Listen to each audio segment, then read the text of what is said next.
Hi, good evening. I was just backstage peeking out, and it's so nice to see all of you here tonight. My name is Liza Jane MacMillan, and I am the artistic director of the Valley Youth Fiddlers, and we are very excited to perform for you tonight.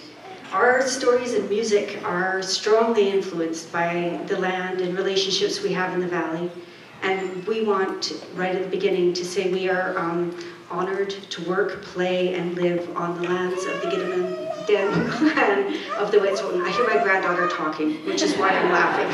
She's saying, Nana, there's Nana.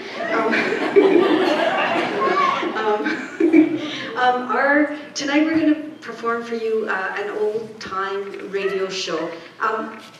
Patrick and I were debating backstage. How many of you have heard of Garrison Keillor's Prairie Home Companion? Can I hear? Okay. And then how many people know of the Vinyl Cafe by Stuart McLean?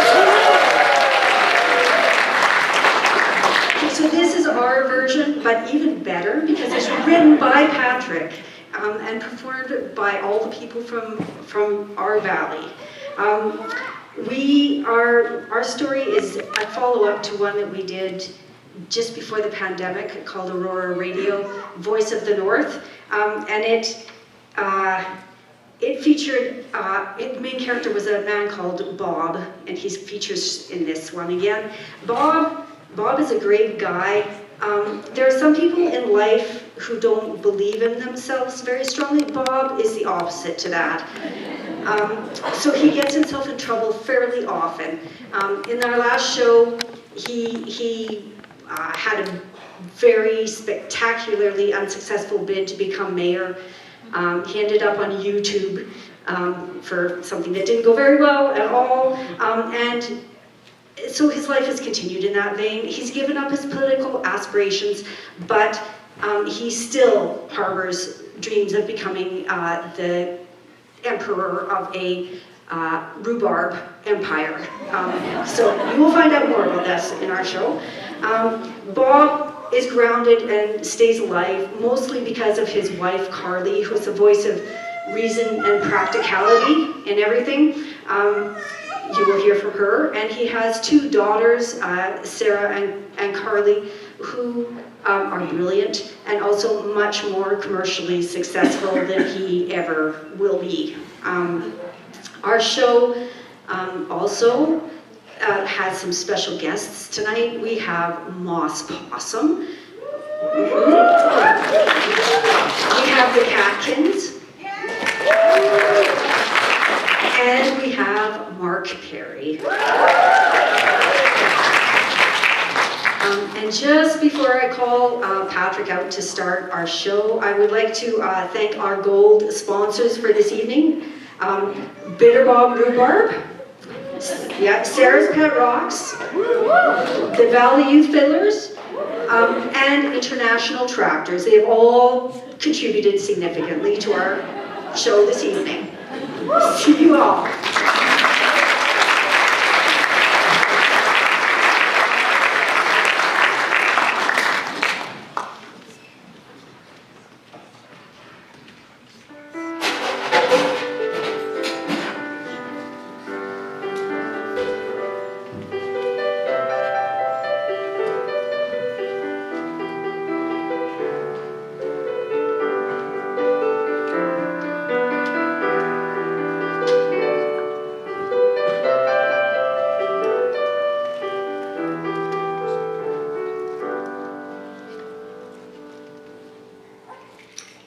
The snowbanks that were piled high by Jean-Paul Gaultier's plow are in quick retreat this evening, and Bob's market tent is finally melting out of the Lonesome Lake Town Hall parking lot where it was accidentally buried a couple of weeks ago. Bob will probably be able to gather up the tangled up tent in another day or two if this weather holds. Welcome, listeners.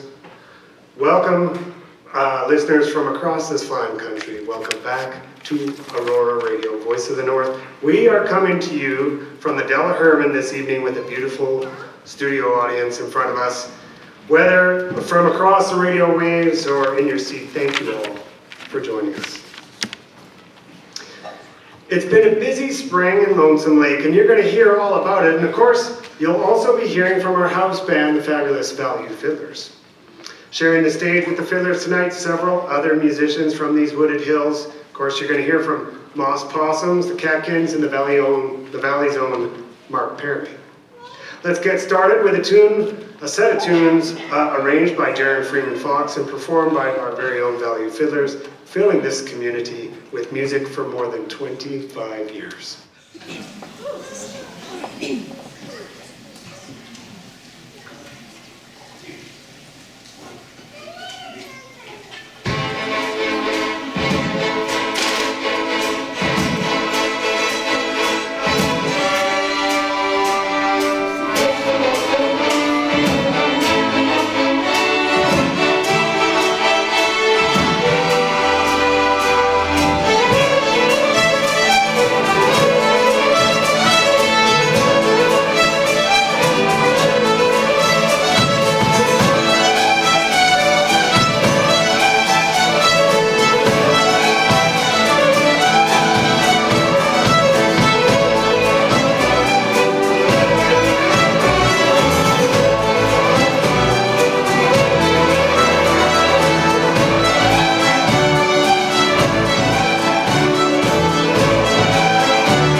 Now, the news from Lonesome Lake.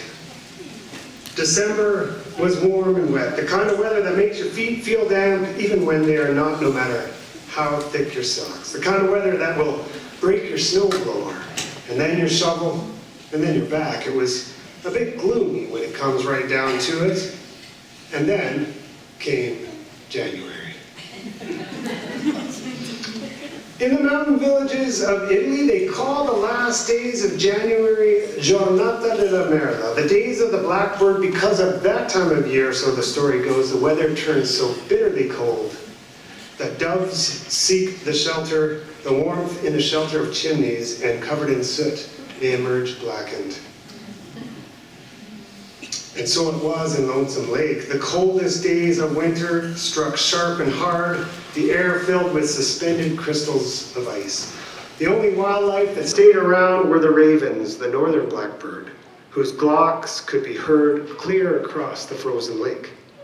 The sun came out, and because the lake was so smooth, covered only with delicate frost feathers, everyone went skating as long as their toes could last. Here are the Valley Youth Fiddlers with a set of tunes called Fiddling In. If you've ever found yourself at the Smithers Airport surrounded by a whole bunch of young players, they were likely fiddling in one of the instructors that had come to town to teach some new tunes. These tunes, the ones you're about to hear, were written for this very purpose.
Yes, the days of the blackbird, the air so still, you could hear a whisper from 100 yards.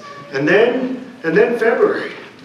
A February unlike anyone had seen before in Lonesome Lake. It was as if someone had bumped the thermostat and had forgot to set it right again. The temperature climbed from -30 to +10 in the span of 2 days. And then it continued to climb, rivulets pouring from the melting rooftops. Bob could hardly believe it. No one could. Driveways were miraculously cleared, and after a few more days, the roads were dry too. "I'm getting the bikes out," declared Bob to Carly. "You sure?" asked Carly. "Seems a bit early." Their daughter Jane, she encouraged him. "Let's go riding, Dad," she said. "Whoa," thought Bob. I don't remember Jane ever asking me to go for a ride with her before, but it was that kind of weather, the kind that makes children, well, you know, that make children appreciate their parents as if by magic. Against the odds, the weather held day after day of beautiful golden weather. Even Carly got out on her bike. She rode it every day, farther and farther around Lonesome Lake. She told Bob that it made her feel like a teenager.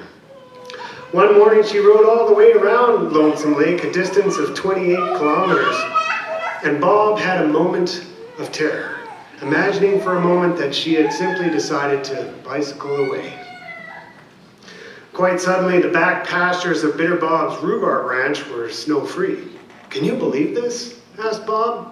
"No," replied Carly.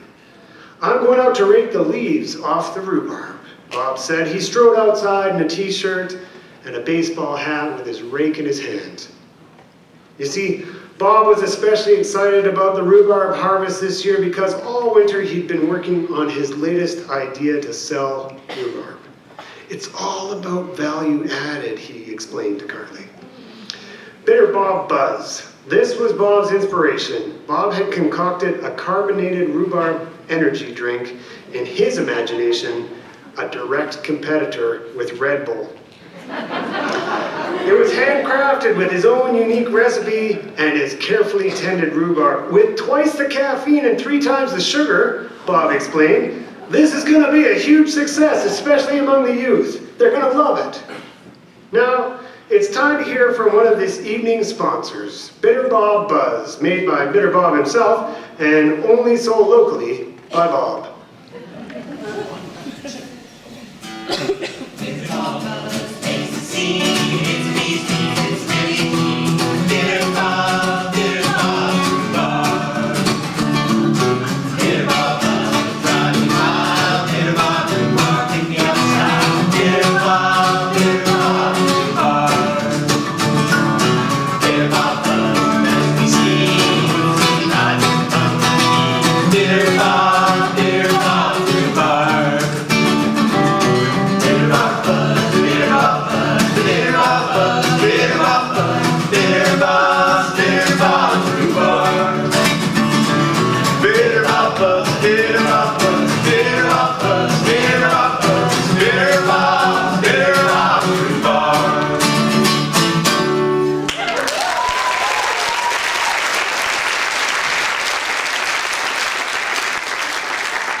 Bob's daughter Jane, she rolled her eyes.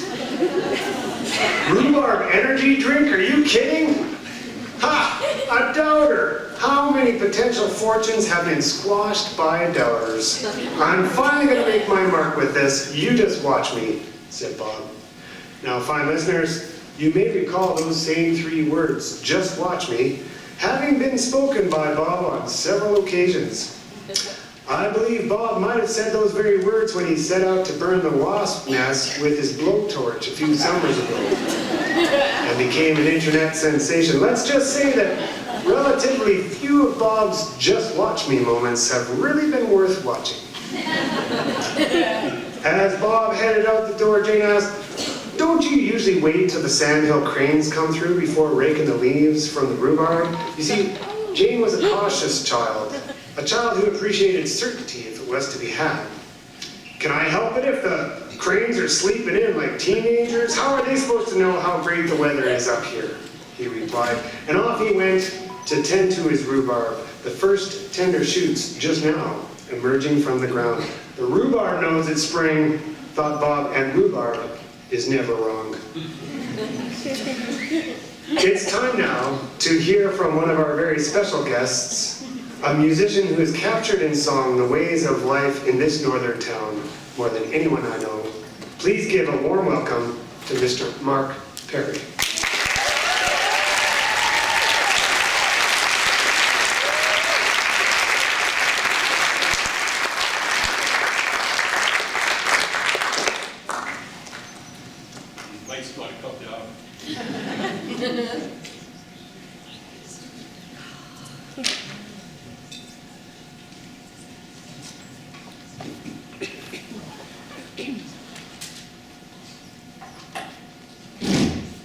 Jenny and my old bandmates, they used to do this to me. They'd put the stands up there before I'd play. Okay. Just waiting for a little noise up here.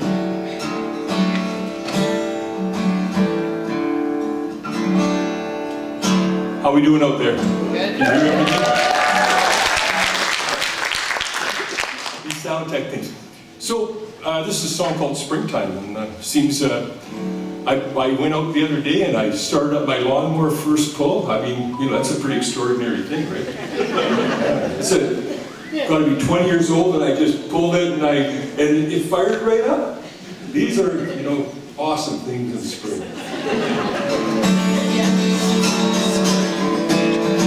I got no guitar in the monitor.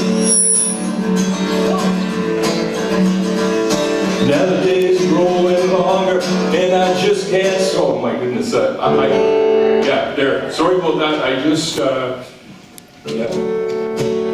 Let's do that again.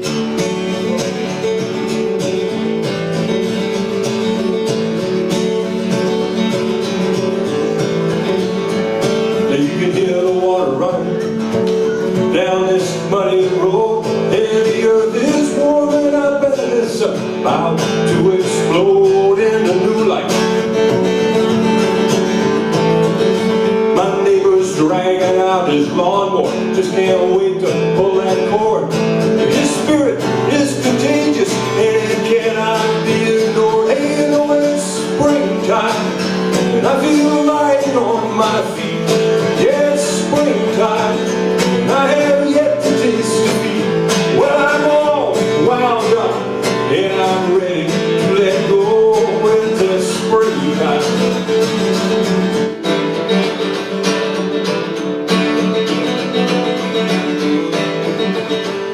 Now the days are growing longer, and I just can't seem to sleep. I got all these big ideas, and I've got promises to keep. And the people in the coffee shops are talking about it.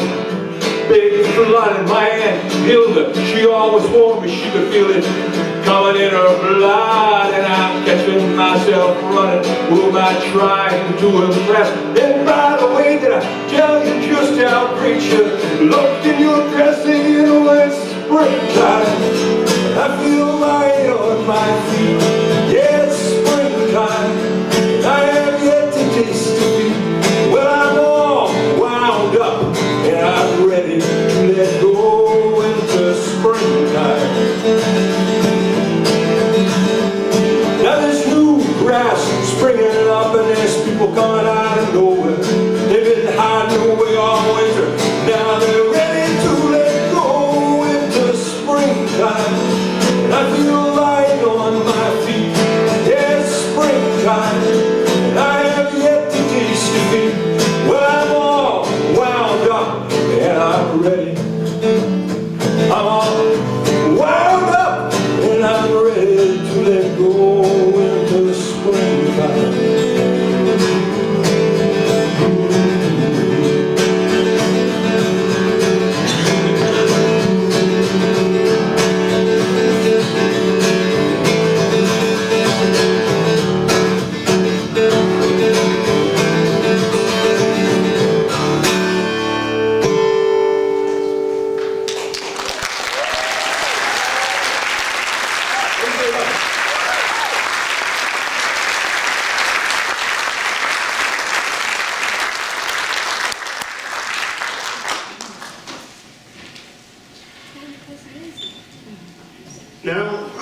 imagining some listeners may be wondering what ever became of Jane's older sister, Sarah, proprietor of Sarah's Pet Rocks. Of course, Sarah graduated about a year ago, and then last September she headed to Edmonton, where she now attends university, and she's studying geology.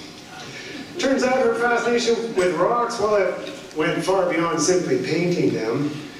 She was a person with an eye for detail. She wanted to know all about rocks, how they're made, why they're so different, how old they are, and where they came from. She wanted to see inside rocks, their colored minerals, the crystal structures, and the microscopic spaces in between. This is what we come from, she thought to herself. Before there was us, there was stone. The idea resonated with Sarah. It propelled her into the field of geology. And only a few weeks ago, Sarah received a mysterious package from her mother, Carly, with a hand-sized fragment of rock and a request for anything that could be learned from it. She showed the rock to her professor, who agreed to run the analysis. Together, they analyzed its mineralogy and learned that the rock was likely from the Horse Ranch Range, a cluster of sedimentary mountains some 65 million years old and about 45 kilometers north of Lonesome Lake. Sarah wrote a short report all about it, and she sent it in a reply to Carly.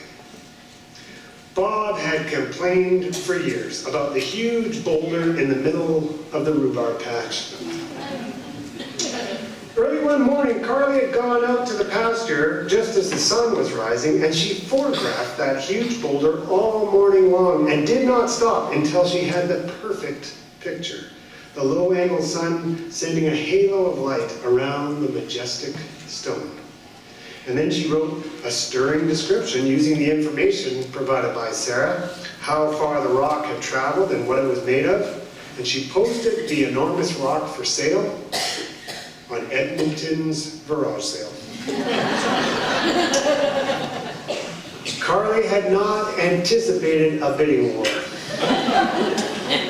And when the dust finally settled, some guy named Steven, some kind of real estate developer, had committed $25,000 for that enormous stone, delivery included.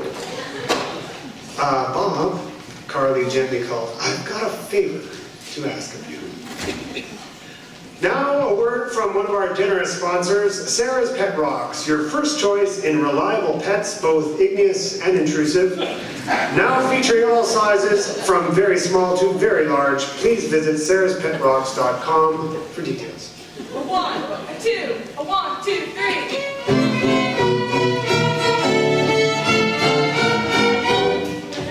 They don't buy what we need to eat, shed their fur on your bed sheets. Sarah's Pet Rocks. Sarah's Pet Rocks. Of course, everyone is familiar with Sarah's Pet Rocks, simply the finest hand-painted stones north of the 55th parallel and carefully crafted by Sarah herself with help from her sister Jane. But now,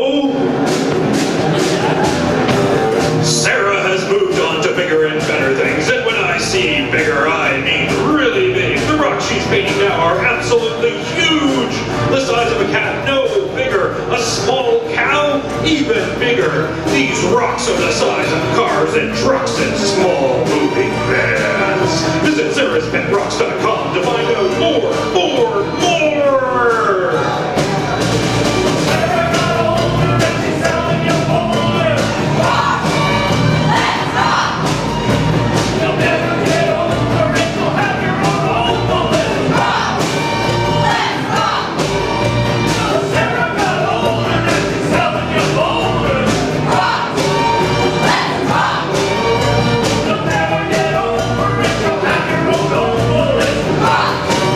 Let's rock!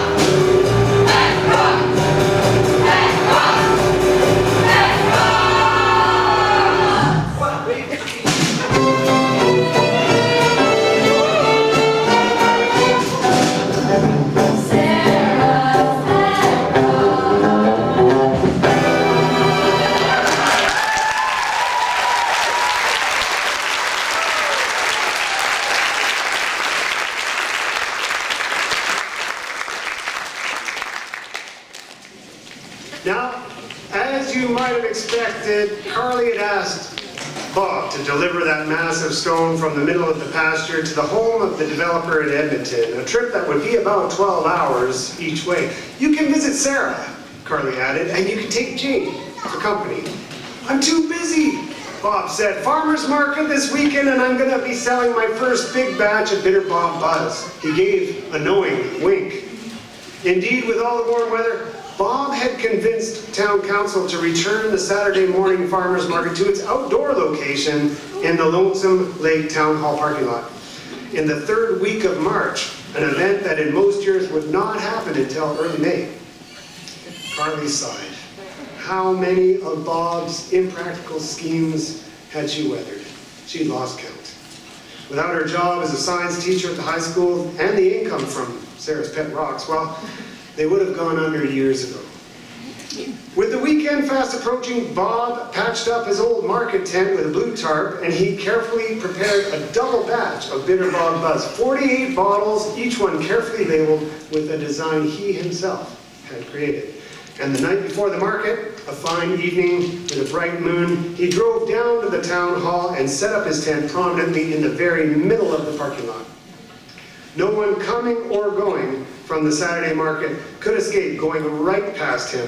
It was absolutely perfect. Bob stood back and admired his setup. Taking the stage right now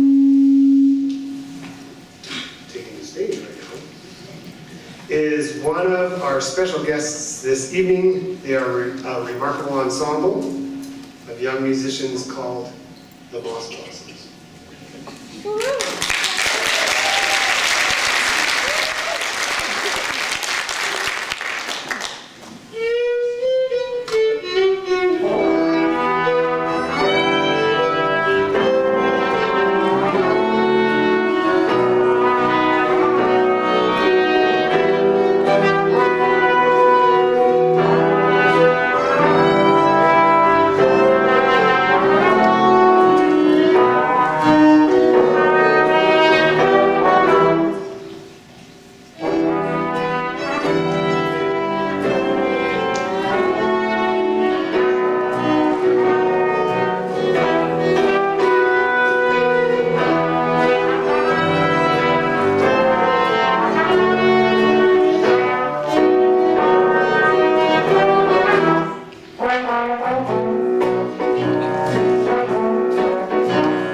When Bob returned home, he lowered the back seat of the pickup with his cases of Bitter Bomb Buzz. All he would need to do the next morning was leap out of bed, and he'd be ready for the market.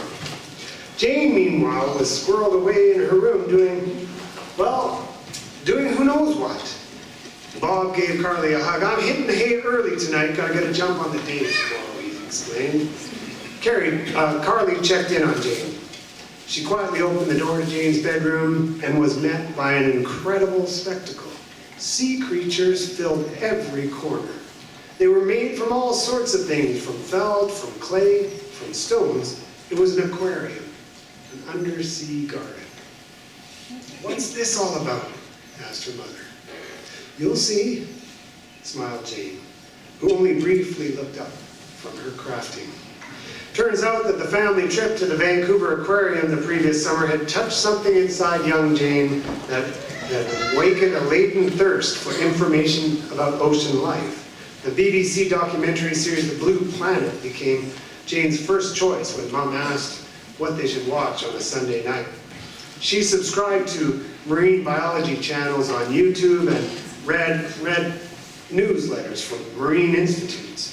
"Did you know that the hooded nudibranch smells like watermelon?" she asked her mother. "No," said Carly, admiring in her young daughter, somehow envious of Jane's ability to immerse herself so completely into this aquatic realm.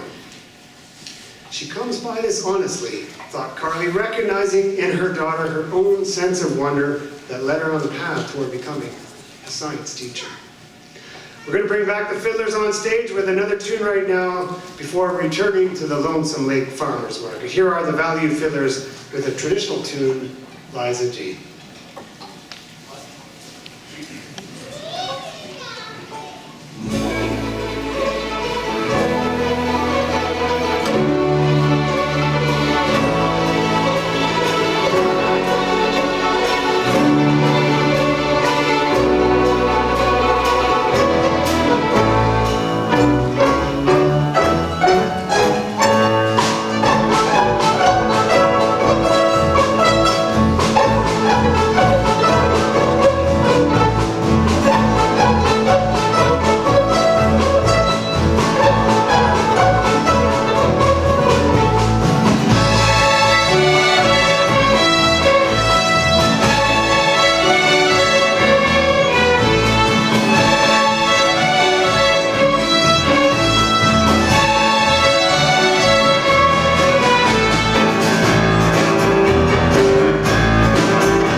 Carly convinced Jane to put her crafting down for the night and get ready for bed. She tucked Jane in and she turned out the light. And as she headed to bed herself, Carly paused by the window to check for Aurora Borealis, the northern lights. But the sky was covered in cloud, and in fact, it almost seemed to Carly as though she could imagine the flicker of snowflakes. Couldn't be, she thought, too warm for that, and then Carly too, she went to bed. Bob awoke early, well before the sun had touched the crest of the distant mountains to the east. And so it was at least 45 minutes before he realized what transformation had occurred overnight. Sure, the house felt cold, very cold in fact. Well, 11 degrees in the kitchen if the thermometer was correct, and there was frost on the windows. A gradual awakening dawned as Bob came to understand what had happened while he was peacefully sleeping, dreaming of a holiday in Mexico.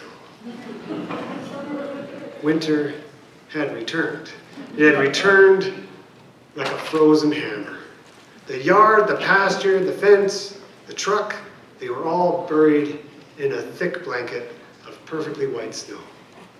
The deck thermometer appeared to read -13. Cold enough to freeze the pond for ice skating, thought Bob. Cold enough to freeze. Bob stuffed his bare feet into his gumboots and he threw on a coat and waded out to the truck.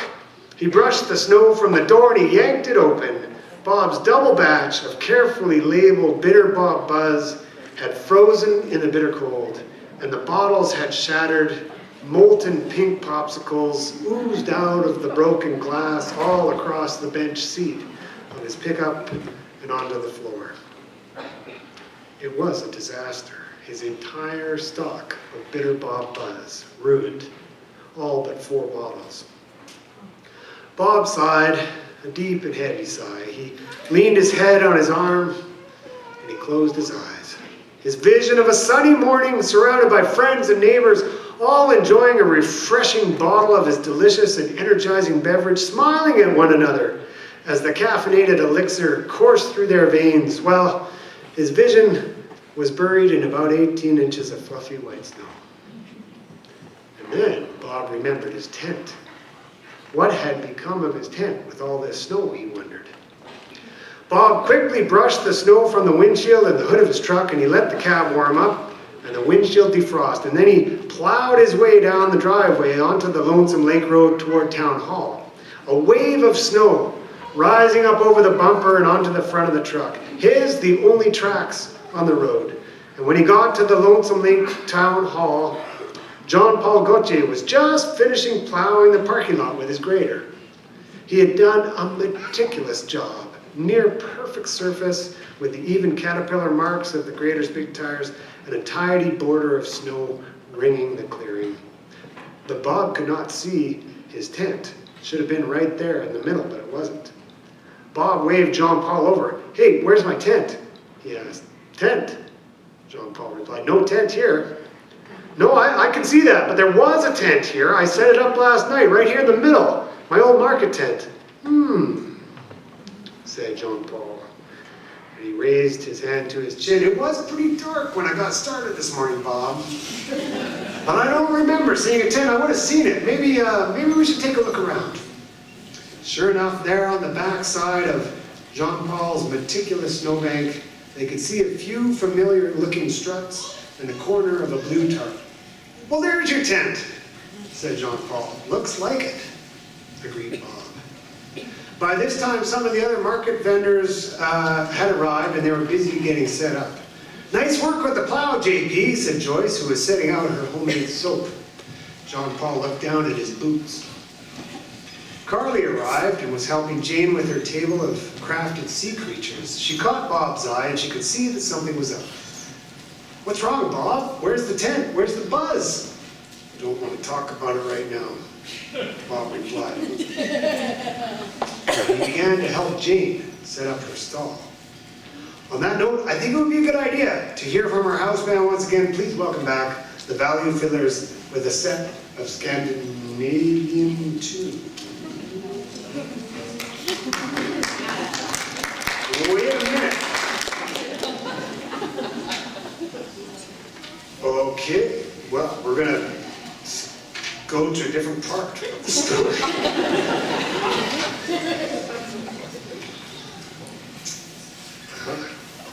Okay. Well, we're gonna go to an ad. I think it's time for an ad from one of our generous sponsors. This portion of tonight's show has been brought to you by the Valley Youth Fiddlers. In fact, the Valley Youth Fiddlers have been supporting young players to learn to play fiddle, guitar, piano, mandolin, and other instruments for more than 26 years. If you're a youngster, or if you're an oldster, please consider joining the Valley Youth Fiddlers.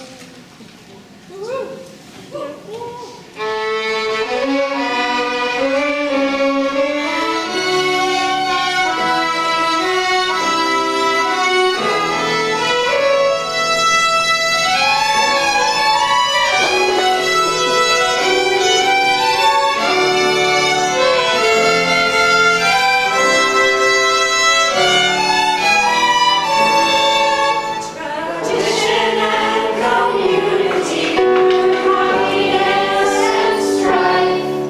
We promise we've got just the thing you're missing in your life. Did your neighbor recently wrap up their inspiring 18-month renovation project, leaving your life feeling a little empty without the sound of power tools firing up at 7 a.m. every morning? Did the calming family of robins nested in your roof right above your bedroom finally fly south for winter? Is your commute feeling eerily lonely now that Freelance Auto repaired your squealing brakes? Well, have we got a solution for you? Register your child with the Valley Youth Fiddlers today. All those sweet squeaks and squeals and screeches will be yours again and again for countless pleasurable hours of practice.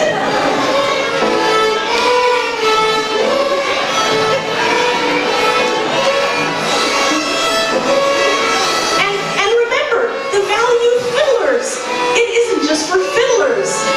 Maybe you'd rather be serenaded by the soothing crash of the drums, or skip the gym and carry an 88-key piano twice a week. So bring down your twangy guitars, kazoos, rototillers, and impact drills to the Valley Youth Fiddlers practice every Monday night.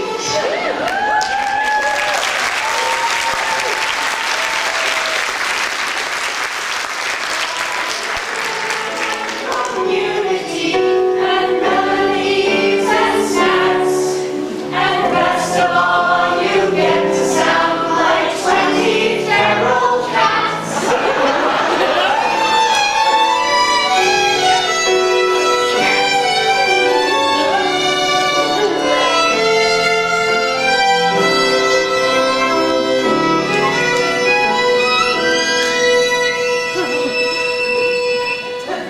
Creativity and history and melodies and friends. Never think of a tangerine or the same way again. VYF!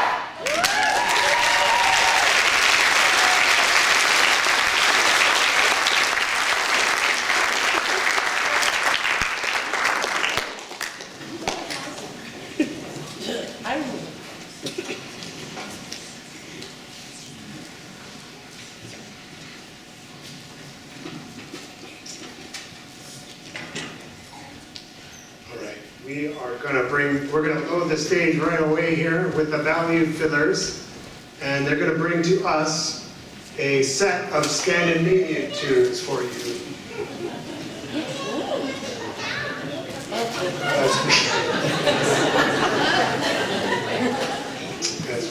Because this is live radio.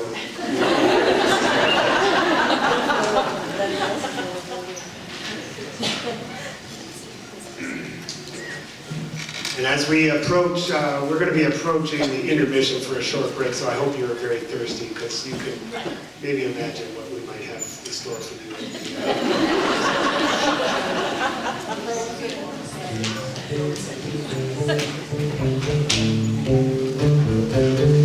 you.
much. We are going to take a short break right now. This is the perfect time to get up and stretch your legs and pay a visit to our concession where you may try a tall glass of Bitter Bob Buzz made from this year's rhubarb crop straight from Bitter Bob's rhubarb ranch. We'll meet you back here in about 15 or 20 minutes. Thank you so much.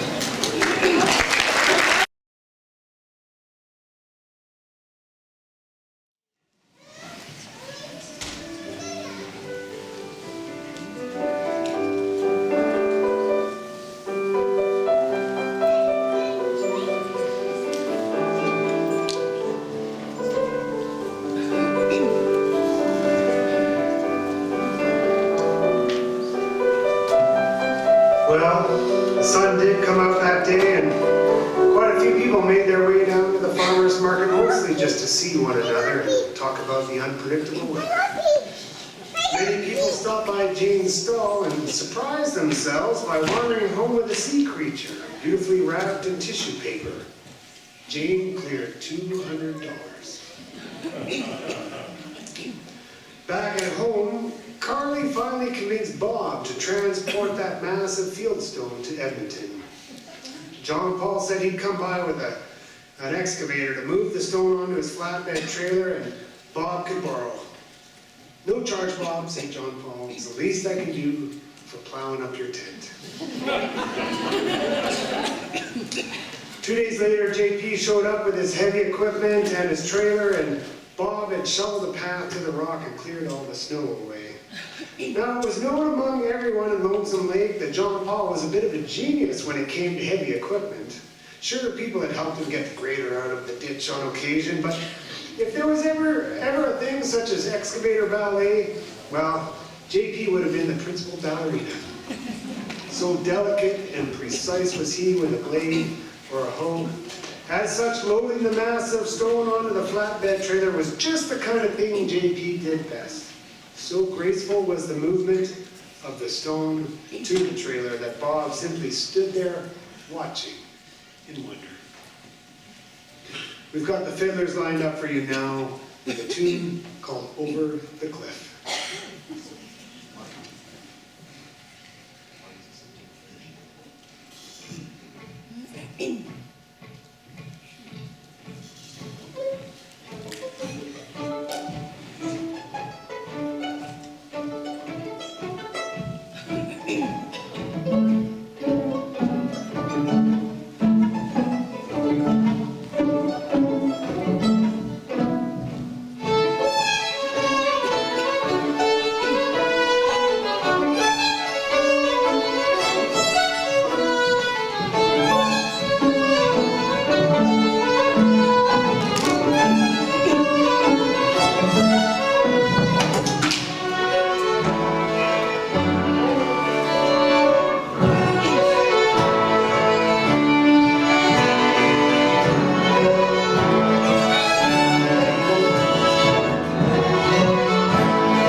And so it was that Bob and the Rock, and Jane too, because Jane wished to have a visit with her sister, well, they set off on that long drive to Edmonton.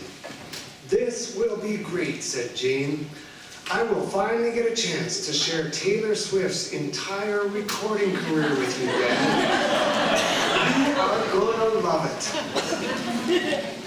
And you are going to love listening to my favorite farming podcast, The Cultivators," said Bob. "Really?"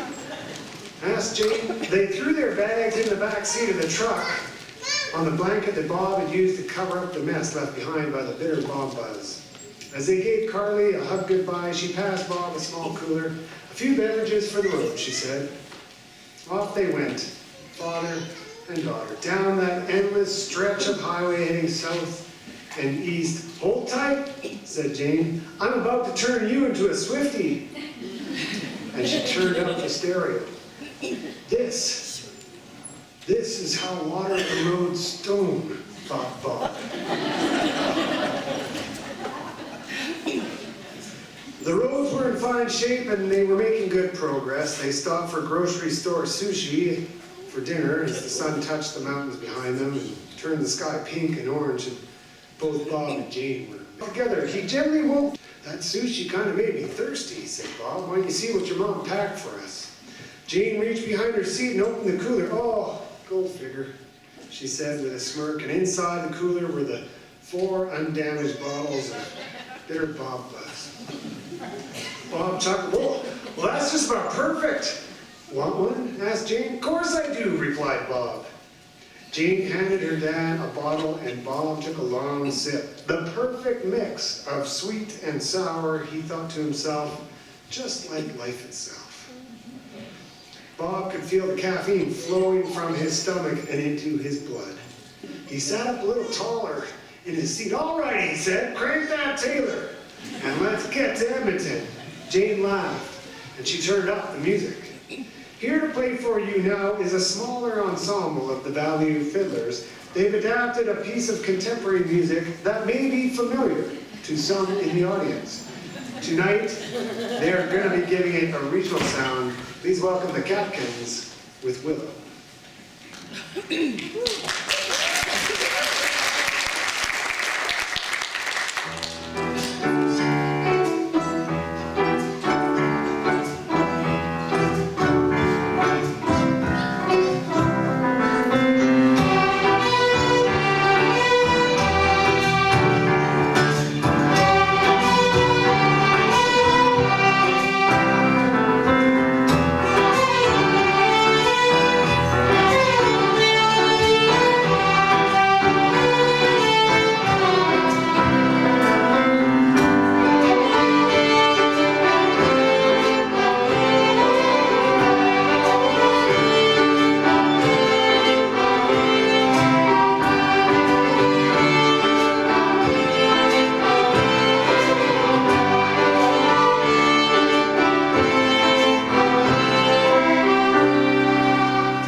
so the stone-bearing load rumbled on down that highway. At some point, Jane fell asleep and Bob was able to change the dial to the cultivators. A farming podcast that he regularly listened to. The cultivators were talking about a new attachment for a small tractor, the latest and greatest for digging trenches.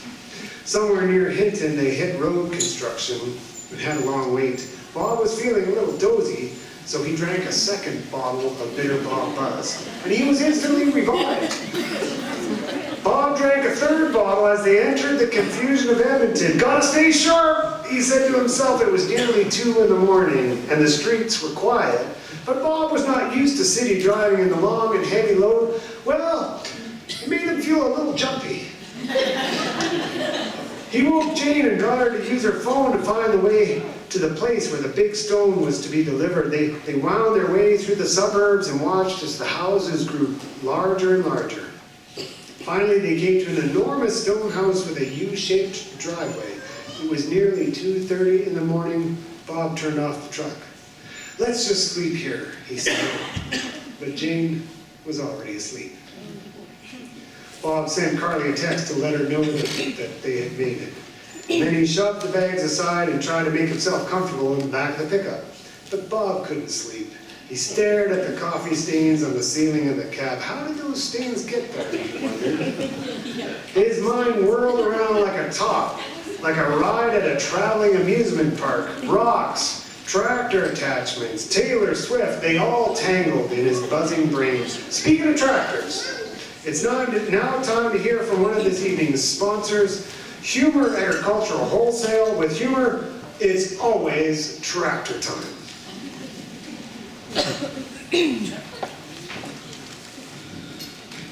Thank you.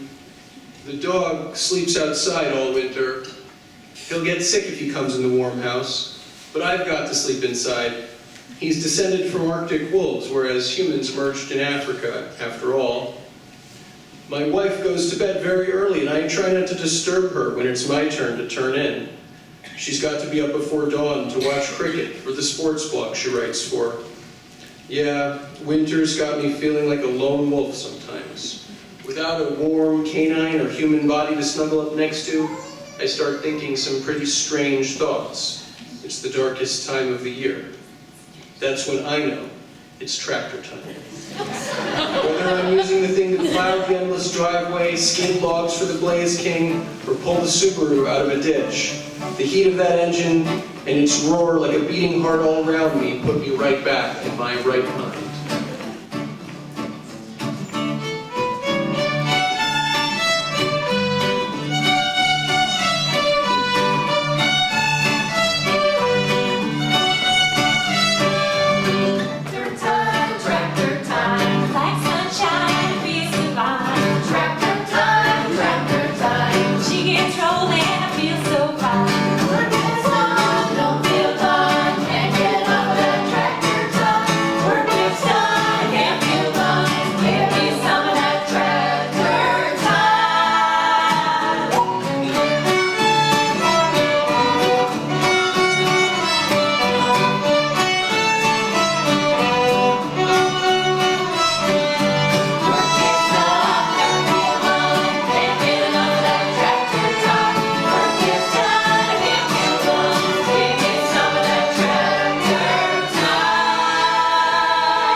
Bob was on the very edge of sleep. There in the back of the pickup, when at 7 o'clock in the morning someone knocked on the frost-covered window. Bob unfolded himself and opened the door. "Hi there, I'm Stephen, you must be Bob. Carly texted me to say that you'd made it." A man in his 40s handed Bob a cup of coffee, double espresso. "Hope you like it strong," said Stephen. "Figured you could use it. Come inside for something to eat when you're ready." Bob caught the scent of the coffee. He lifted the mug to his face. It smelled wonderful. Bob sat in the back drinking that coffee, and he gradually pulled himself together. He gently woke Jane, and together they went inside Stephen's house. I didn't appreciate how big Carly's rock would be, said Stephen, but don't worry, I've got someone coming to move into place. You see, Stephen was a developer and a successful one by all appearances, and as it turns out, he had a fascination for stone. I was recently reading an article about glaciology in National Geographic, and I saw that Carly was selling an erratic. I just couldn't help myself. Did you see the lichens on it? It's absolutely perfect. My kids are gonna love this. What's an erratic? Asked Jane. Oh, it's a large stone transported by a flowing glacier, often deposited miles away from the mountain where it came from. They call them erratics because they don't fit in with the geography where they're found. Just like this one from your farm. I've always been amazed by them, explained Stephen. I told Carly I would take every one she can find. Erratics are going to be the signature of my development projects from here on in. I can hardly believe it. Me neither, thought Bob. Stephen had arranged for a crane to lift that erratic from JP's trailer and carefully place it in the center of the U-shaped driveway. It was almost as if the house had been waiting for this final piece of the puzzle. Stephen waved farewell to Bob and Jane as they set off to find Sarah. They planned to spend the day with her before starting that long drive home. Sarah brought Jane to her favorite thrift stores to look for clothes while Bob visited a farming supply outlet. Sarah picked out an Atari t-shirt for Jane. What's Atari? Asked Jane. I don't know. Something Japanese, replied Sarah. It's super cute. I love it, said Jane, carefully watching her grown-up university sister. Over at the agricultural store, Bob surprised himself by picking up a new trench digging attachment for his Kubota. Bob had no trenches to dig, but he somehow felt that this new attachment was just the thing he might one day need. Besides, he wasn't really thinking too straight. He'd been awake for nearly 30 hours. Once again, we've got the Valley Youth Fiddlers, and they're going to be performing a tune called Dragonship.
they began that long drive home.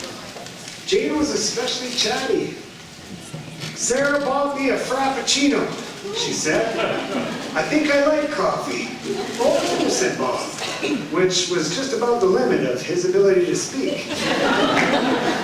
Bob could feel a sense of relief as they left the confusing intersections of the city behind them and they reached that open highway. The plan was to stay in a hotel in Hinton, but when they got there, neither Bob nor Jane were all that tired, so they just kept on driving.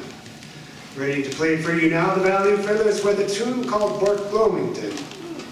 And if you want to know why this tune is called Bortglomdingen, you're going to have to ask Jaron Freeman-Fox, who wrote it.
This stuff is actually pretty good, said Jane, who was drinking the very last bottle of bitter Bob Buzz. Did I ever tell you the story behind Taylor's Evermore album? She asked, her voice climbing in pitch ever so slightly as the caffeine floated through her body. No, replied Bob. And so it was that Bob and Jane drove through that cold and sparkling night, and Bob learned everything there was to learn about Taylor Swift. And they watched the sunrise slowly wash over the snowy mountaintops. And they finally pulled in to the rhubarb ranch just past 8 a.m. Carly was there to meet them. I can't believe you drove the whole way, she said. Me neither, said Bob. You must be exhausted. Hi, Mom, chirped Jane, her voice a little ragged from a long night of talking. What's that? Asked Carly, pointing to the contraption strapped to the flatbed trailer. Not entirely sure, said Bob, blinking. I think it's used for making holes. Interesting, said Carly, raising an eyebrow. Bob's habit of collecting obscure farming tools was difficult for Carly to understand. Bob's choices were often based on intuition, she had learned, and rarely on logic or scientific rationale. And though this was not Carly's preferred approach, she had mostly made peace with this difference a long time ago. After all that driving, said Jean, I'm inspired to try for my driver's test. Dad agreed to take me out driving around the lake this afternoon. Really, said Carly. Bob didn't exactly remember making this commitment. His brain felt soft-boiled. Nevertheless, that afternoon, Jane and Bob sat side by side in their old Toyota Corolla, Jane at the wheel. Well, you gotta check your mirrors first, said Bob. Make sure the seat feels right and then you can reach the pedals comfortably. When you're ready, you could turn the key and we can go. Jane turned the key. The dashboard lit up with a colorful mosaic of warning lights. Should I be concerned, she asked. No, said Bob, those are always on. Something about a vapor recovery valve. I don't know, it doesn't seem to matter too much. But you should pay attention to this one. Fuel light, see that? Means we might be a little low on gas. But don't worry too much, because this car will go 90 kilometers with the fuel light on.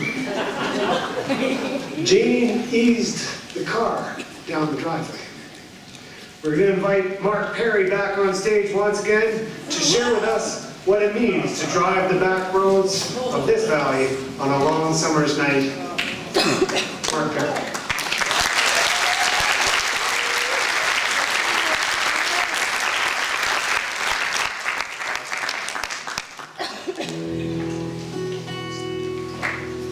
Woo! This is like an awesome group of people here. Holy smokes.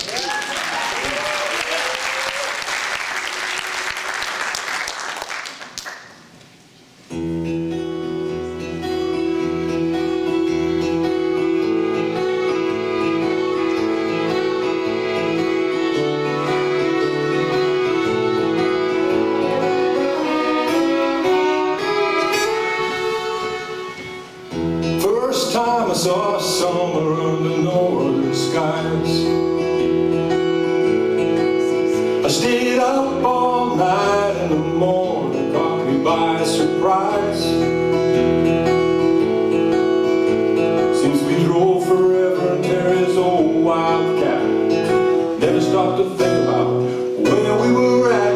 We were driving all night in the summer under northern skies. Stop off Main Street where we met those girls. We promised them twice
take back out slowly and go driving all night in the summer on the northern skies. And drive all night in the summer. And drive all night in the summer. And drive all night in the summer on the northern skies. And drive all night in the summer. Yeah, I'm gonna drive all night in the summer. Yeah, I'm gonna drive all night in the summer on the northern skies.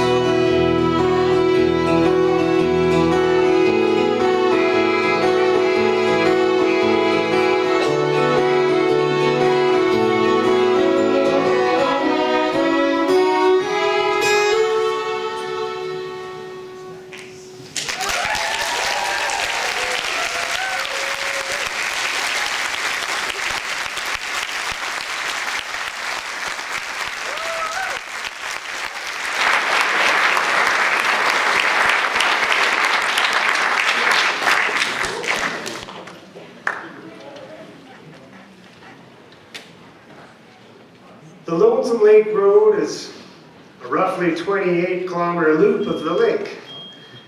And even though about half the town lives on Lonesome Lake Road, the road has very little traffic. It has a few curves and hills and it's a good place for learning to drive.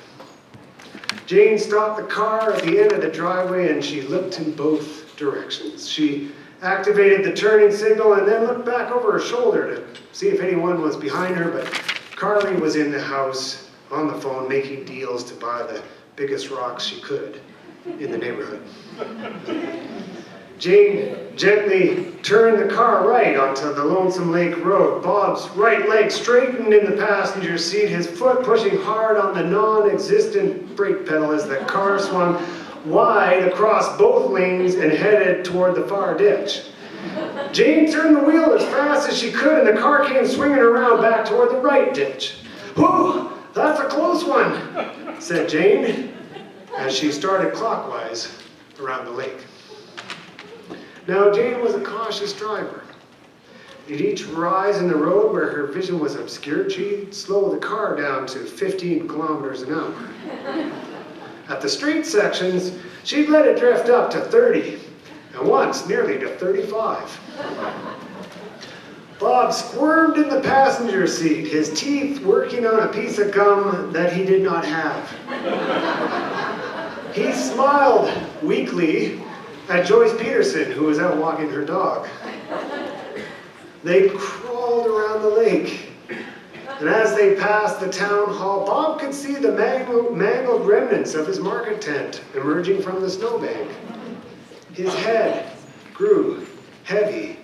He'd been awake for more than 2 days. Finally, they rounded the last curve, and their driveway was less than 400 meters away. It had taken an hour.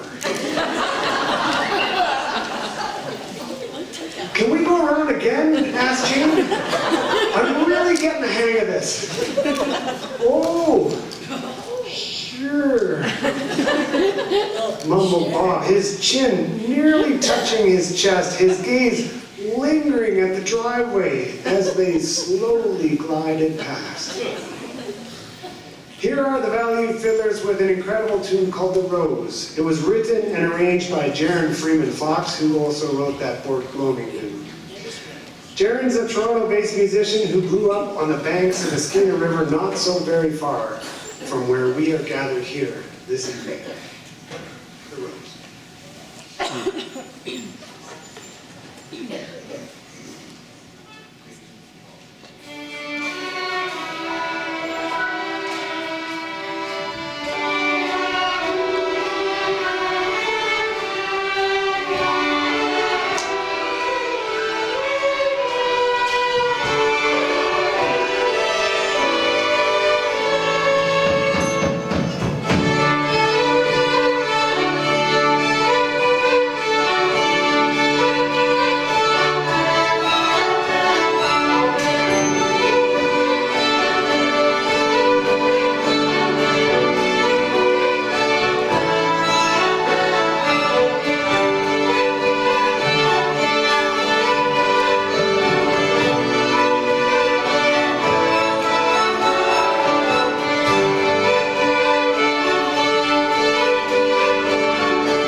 Bob was asleep about 10 minutes later.